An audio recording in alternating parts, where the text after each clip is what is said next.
ముందుగా నా పాత్రికేయ మిత్రులందరికీ నా హృదయపూర్వక నమస్కారం.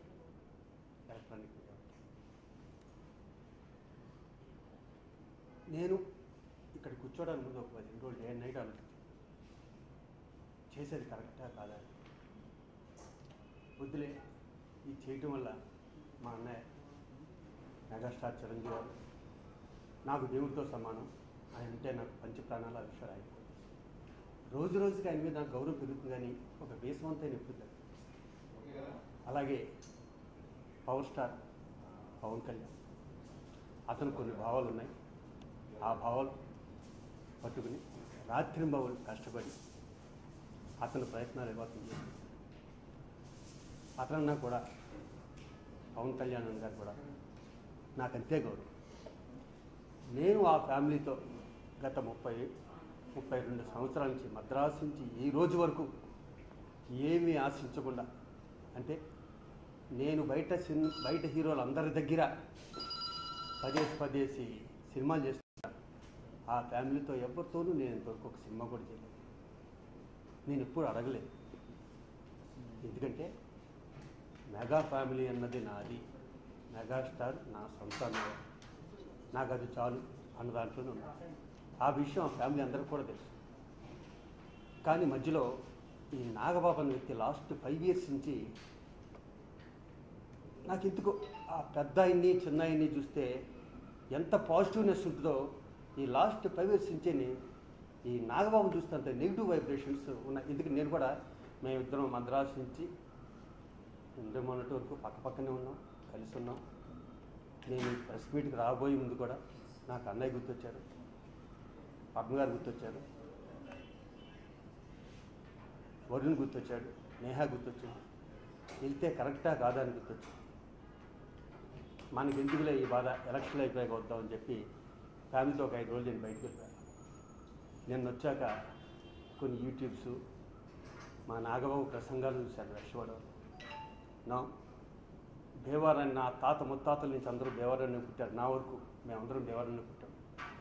నా ఊరిని నేను కాపాడుకోవాలి, నా నరసాపురం నియోజకవర్గాన్ని నేను కాపాడుకోవాలంటే ఒక మంచి వ్యక్తికి ఎవరికైనా ఓటేయండి, నాగబాబు లాంటి వాళ్ళకి ఓటేశారంటే మనం నష్టపోతాం అని చెప్పటానికే ధైర్యం చేసి ఇక్కడ రావడం జరిగింది. ఎందుకంటే ఈ హక్కు నాకే ఎక్కువ ఉంది. ఎందుకంటే ఆ ఊరి ప్రాంతం వాడిగా, అక్కడ ఉన్నవాడిగా. ఈ నాగబాబుకి ఎందుకు ఓటు వేయద్దంటున్నాను అంటే, నాగబాబు మూవీ అసోసియేషన్ ప్రెసిడెంట్గా చేసినప్పుడు 600 మంది సభ్యులు ఉన్నారు. అప్పుడు అతనున్న బ్యాక్గ్రౌండ్కి, నాగబాబు ఉన్న స్టేజ్కి మూవీ అసోసియేషన్ ఎక్కడో పెట్టవచ్చు. కానీ అంతకుముందున్న ప్రెసిడెంట్లు తీసుకొచ్చిన డబ్బుతో మొత్తం నిల్ చేసి పెట్టాడు తప్పితే ఇతను చేసింది ఏమీ లేదా. 2 సంవత్సరాలు మూవీ అసోసియేషన్ని 2 సంవత్సరాల కిందకి దింపేశాడు. అలాంటి వ్యక్తి మా నరసాపురం నియోజకవర్గం ఎంపీ అయితే అన్ని లక్షల మందిని ఇతను బాగు చేస్తాడని డౌట్ నాకు వచ్చింది. అది నిజమే కూడా. ఎందుకంటే 30 ఏళ్ళ స్నేహంలో అతను ఏంటో నాకు తెలుసు. నాకు యూట్యూబ్ బ్రోటస్ అన్నవాడు పేరెట్టమే, కానీ ఇలా ఉంటాడా బ్రోటస్ అంటే ఎస్, గుండు కొట్టించుకున్న నాగబాబులో ఉంటాడు యూట్యూబ్ బ్రోటస్ అన్నవాడు మొన్న తెలిసింది. ఈ మాట అంటే నాకు బాధగా ఉంది, కానీ అనాలి. ఎందుకంటే ఆ రోజు నాగబాబు రాత్రికి రాత్రి వెళ్ళిపోయి ఎవరైతే మన ఫ్యామిలీని, మన మెగా ఫ్యామిలీని తిట్టారో వాళ్ళ మధ్యలో కూర్చుని మాకు ఆపోజిట్గా మేము సపోర్ట్ చేస్తున్నాం అన్నప్పుడు నాకు ఎప్పుడు 10 గంటల పడుకుని నాకు రోజు తెల్లగట్ట 4 గంటల వరకు నిద్ర వాళ్ళు. నాకు పిల్లలు ఉన్నారు, నాకు మిస్సెస్ ఉంది. ఇదా చేసేది? వాళ్ళ ఫ్యామిలీకి నాకన్నా హార్డ్ కోర్ ఫ్యాన్స్ ఉంటారు. నాలో కొన్ని కోట్ల మంది ఉన్నారు మెగా ఫ్యామిలీకి. దాంట్లో నేను ఒకటి ప్రాణం ఇచ్చేసే ఫ్యాన్ని ఇలాగ వెన్నుపోటు పడవడం అంటే పోటీ పొడిచాడు. వాళ్ళు నగ్గాక ప్రమాణ స్వీకారం చేసిన 5 నిమిషాలకి ఏం జరిగింది? అది తెలుసుకున్న వార్నింగ్ వద్దు నాగబాబు. పోను అది అయిపోయిన 1 వీక్ ఏం జరిగింది? మళ్ళీ వాళ్ళే మన ఫ్యామిలీ తిడుతున్నారు. ఇదైనా పట్టించుకోరా? అంటే మన ఫ్యామిలీని తిట్టేవాళ్ళు మీకు మంచోళ్ళు, మన ఫ్యామిలీని ప్రాణపదంగా చూసుకునే వాళ్ళు మీకు దూరమైన వాళ్ళు, మాలాంటి వాళ్ళు. ఇది బాధ అనిపించే ఇక్కడికి వచ్చాను అంతే. నాకు చిరంజీవి గారన్నా, మళ్ళీ చెప్తున్నా, ఆ విషయం చిరంజీవి గారికి తెలుసు. నాకు చిరంజీవి గారు అంటే పంచి ప్రాణాలు. ఎందుకంటే నాలాంటి ఎంతోమంది నటులకి ఆయన ఇన్స్పిరేషన్ 80s. అలాగే పవన్ కళ్యాణ్ అన్న, అతని డాషింగ్ నేచర్ అన్న నాకు చాలా ఇష్టం. అలాంటి ఇద్దరు వ్యక్తుల మధ్యన ఒక అన్న పేరు ఒక తమ్ముడి పేరు పెట్టుకుని మధ్యలో ట్యాగ్ వేసుకుని వచ్చి ఈరోజు నాకు 59 సంవత్సరాలు వస్తున్నాయి కాబట్టి నేను రాజకీయాల్లోకి వస్తున్నాను, ప్రజాసేవ చేయాలనిపిస్తుంది, నరసాపురం నియోజకవర్గాన్ని ఎన్నుకున్నాను. ఇంతవరకు నరసాపురాన్ని ఎవరికన్నా నిలిచావు నాగబాబును? ఒక కేజీ బియ్యం పెట్టావు ఎవరికన్నా? నరసాపురం బోర్డర్స్ అన్న తెలిసిపోయి నీకు ఎవరు ముర్కాలు బాగు చేస్తావా? నువ్వే కనుక తప్పుజారి ఎంపీ అయితే మొత్తం నరసాపురం నియోజకవర్గం మొత్తం బేవారు మురికాలో చేస్తావు. నాకు తెలుసు నీ కెపాసిటీ. ఎందుకంటే నువ్వు కిచెన్లోంచి హాల్లో రావడానికి ½ అవర్ పడుతుంది, హాల్లోంచి కారు ఎక్కడానికి ½ అవర్ పడుతుంది. అలాంటిది ఇక్కడి నుంచి నువ్వు నరసాపురంలో ప్రజలు సేవ చేసేద్దామని నీ నెగ్గు నేస్తావు. పైగా ఇంతవరకు మా ఊర్లో బేవారని ఏ రాజకీయ నాయకుడు ఉపయోగించినట్టు అన్యాయమైన పదాలను ఉపయోగించావు, క్యాస్ట్ పదాలు ఉపయోగించావు, చెప్పుతో కొడతా అన్నావు, తాడు తీస్తా అన్నావు. ఇంతవరకు నువ్వు ఎంతమందికి చెప్పుతో కొట్టావు? ఎంతమంది తాటలు తీసేసావు? తప్పు కదా ఆ పదాల వల్ల.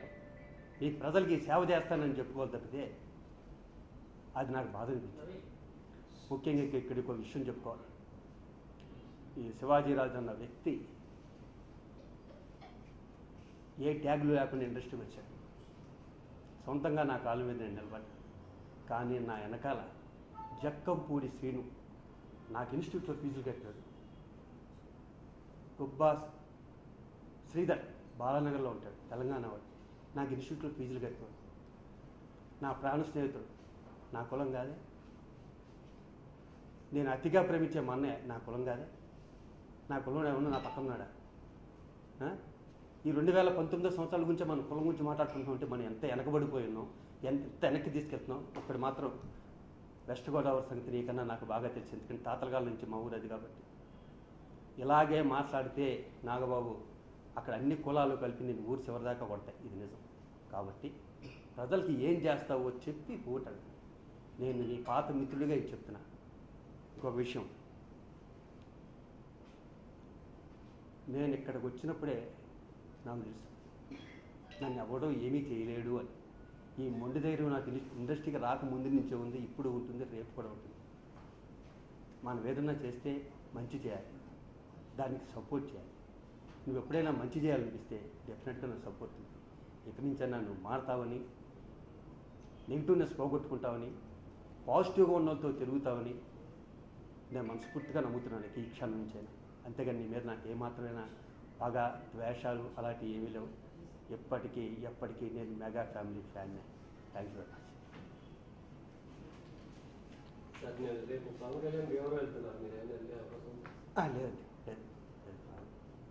పవన్ కళ్యాణ్ గారు ఎవరు ఉంచున్నారు, నా సొంత ఊళ్ళో ఉంచున్నారు. నాకు హ్యాపీ. నాకు ఎటు వచ్చి నేను చెప్తున్నానుగా, జెన్యూన్గా పనిచేసేవాడిని ఎన్నుకోండి. మీరు తప్పుడు ఓటు వేస్తే ఎవరు మురికాలంలో కలిసిపోయినట్టు. ఓటు వేసే మంది చాలా జాగ్రత్తగా చూసి వేయండి. ఎవడు పని చేస్తాడు, ఎవడు మనకు అందుబాటులో ఉంటాడు, ఎవడికి సడన్గా ఎలక్షన్లప్పుడు మనం గుర్తొచ్చేసాము. నెలల క్రితం వరకు కనిపించిన వ్యక్తి రోజు సడన్గా వచ్చేసి నాకు ఓటేయండి అవుతూ ఎంతవరకు కాదు. నేను ఇంకొకసారి అంటే మనసు ఒప్పుకోవట్లే. లోపల ఉంటాడుగా మనిషి, లోపల ఉంటాడుగా మనిషి. ఇక్కడ రావడానికి కూడా నాకు 10-15 రోజులు డే అండ్ నైట్లో ఆలోచించాను, తప్ప ఒప్ప అని. నేను మళ్ళీ చెప్తున్నా, నాకు ఈ ప్రపంచంలో చిరంజీవి గారి కన్నా గొప్ప వ్యక్తి లేదు. అది లైఫ్ లాంగ్ నాకు అలాగే ఉంది. అది అన్నయ్యకి నాకు మా ఇద్దరి మధ్య, నాకు మా అన్నయ్యకి మధ్య చేస్తుంది. ఈ మధ్యలో ఉన్న పుట్టిన ఈ నెగిటివ్ నాగబాబు లాంటి వాళ్ళకి తెలియకపోవచ్చు, స్నేహం విలువ తెలియకపోవచ్చు, వాల్యూ తెలియకపోవచ్చు. ఇంతకాలం ఒళ్ళు చేశాడు, ఇప్పుడు డబ్బు చేసినట్టుంది, ఆ గర్వం కనిపిస్తుంది. ఇవన్నీ పని చేయవు. ఇవన్నీ మనం ఎంతకాలం ఉంటాం ఇంకా, మా అయితే 4 ఏళ్ళు ఉంటాం, 5 ఏళ్ళు ఉంటాం. ఈ 5 ఏళ్ళు మనం ఏంటో ప్రూవ్ చేసుకుంటాం, మంచి పని చేద్దాం. నేను చేసే మంచి పనుల మీద కూడా నీళ్ళు తెలియస్తాను, అయినా నాకు బాధలేదు. నాకు రెస్ట్ ఇచ్చేమని అనుకుంటున్నా, ప్రామిస్. నువ్వన్నా మంచి పని చేయి. నువ్వు మంచి పనులు చేసి అప్పుడు అక్కడికి వెళ్ళి నిలబడితే చాలా బాగుండేదేమో నాకు అనిపించింది. ఇంతవరకు నువ్వు చేసిన మంచి పని ఏమన్నా ఉందా ఇంతవరకు? ఒక్కటి చెప్పండి. నువ్వు పిల్లకి బిచ్చ పెట్టమని అంటారు ఇండస్ట్రీలో అందరూ. నా కల్లారా ఈ 30 ఏళ్ళ నుంచి చూడలేదు ఎవరికైనా పైసా ఇవ్వటం. నా కల్లారా చూడలే. నువ్వు ఎవరికైనా హెల్ప్ చేయటం అన్నది. అన్నయ్య దేవుడు చేశాడు, పవన్ కళ్యాణ్ బోలని చేశాడు, అన్నయ్య నా చేతి మీద కానీ బోలని చేశాడు. మరి నువ్వేం చేశా అంటే నేనెవరు అడిగేవాళ్ళు లేదా? ఉంటాడు అడిగేవాడు. ఎవరికి దేనికి భయపడిన వ్యక్తులు ఉంటారు, నాలాంటి వాడు ఉంటారు అడగటారు. నేను అడుగుతూనే ఉంటాను. నిన్నే కాదు, ఎవరు తప్పు చేసినా అడుగుతూనే ఉంటాను. Thank you sir. నేను నాగబాబుకు ఓటేయొద్దని చెప్పాను తప్పితే ఎవరికి ఓటేయమని నేను చెప్పను. భావ్యం కాదండి, అది భావ్యం కాదు. ఎందుకంటే నాగబాబు నాకు పర్సనల్గా తెలుసు కాబట్టి ఇతను పనిచేయలేడు కాబట్టి ఇతను ఓటేయొద్దు అంటున్నాను. అతను నాకు ఎలా అయితే ఇక్కడ ఓటేయొద్దని చెప్పాడో నేను అలా అతను చెప్తున్నాను. నేను ఇతను మూవీ ఆర్టిస్ట్ స్టేషన్లో 600 మంది ఉండగానే ఏమీ చేయలేని వ్యక్తి అన్ని లక్షల మందికి ఏం చేస్తాడని డౌట్తో నేను చెప్పాను.